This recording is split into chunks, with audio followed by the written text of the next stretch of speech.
هل طفلك يبلل سريره كل ليلة ولا تجد حلا فعالا؟ هل لديك ولد كبير وما زال يعاني من التبول الليلي؟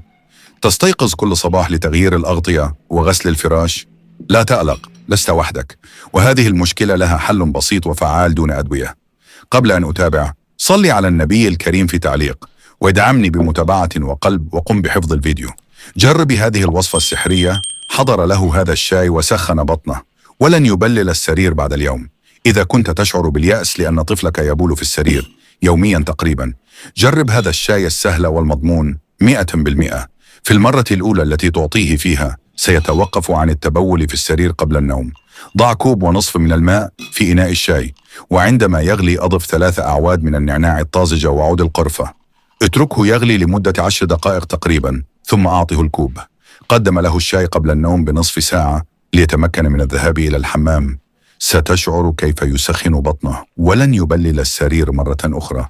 استمر في ذلك لمدة 3 أيام متتالية، وسترى النتائج. لن يبلل السرير. بعد الآن شارك الفيديو مع من يحتاجها، فالدال على الخير كفاعله. نلتقي في الفيديو القادم إن شاء الله.